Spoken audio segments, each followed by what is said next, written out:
ስውሯ ማርያም ሄጄ አንድ ልጅ ጠይቂያት 3 መንታ ሰጠችኝ ትላለች። በጣም እንግዲህ የሆነው ስውሯ ማርያም ሄጄ ነበረ። የዛሬ አመት ነበረ የሄድኩት። አብረን ነበር የሄድነው። 7 ቀን እዛ ቆይተን ነበር ከባለቤቴ ጋርና እመቤቴ አንድ ልጅ ስጭኝ፣ ለስሜ መጠሪያ አንድ ልጅ ስጭኝ ነበር ያልኳት። ከሚገርምሽ ገድል ያዘልኩት 2 ነው። 2 ማለት ሰልፍ ነው። ስውሯ ማርያም ሁሉ ነገር ሰልፍ ነው እና እዛ ሄጄ ገድሏን አዘልኩኝ። ያዘልኩት አንዴ 2 ያዘልኩ ማለት በአንድ ሰልፍ ላይ 2 ያዘልኩኝ። እንዴት ሆኖ ሰልፍ ነበረ። አዘልኩና ወደ ቤተክርስቲያን ሄድኩኝ ማለት ነው። ከዛ ዞር ሰልፉ ባዶ የለም ሰው ማለት ሰልፉ አልቋል ማለት ነው። የተሰለፈው ሰውና ሂጂ አለችኝ። ደግሜ መጥቻ አዘልኩኝ።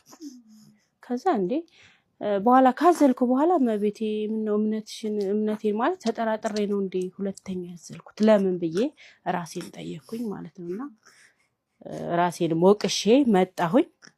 እዛ ስመለስ እንደዚህ እርጉዝ ነሽ ተባልኩኝ። በወሯ እርጉዝ ነሽ ተባልኩኝ።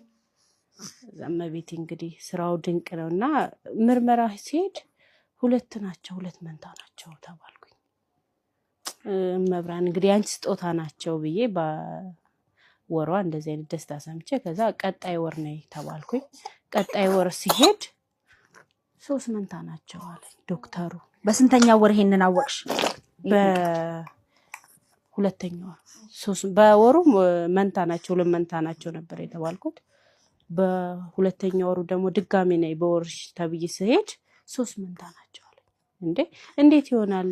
የዛሬ ወር ስመጣ 2 መንታ ናቸው ብለከኝ ነበር። አሁን እንዴት 3 መንታ ናቸው አልከኝ ስል አልታየኝም ነበር። አንዱ 3 መንታ ናቸው አለኝ። እንግዲህ መብራን አንቺ ታውቂያለሽ ብዬ ያው አንድ ለምኛት 3 ሰጣኛለች። በጣም ይደንቅ ነው በእውነት። እግዚአብሔር መቼም ስራው ድንቅ ነው።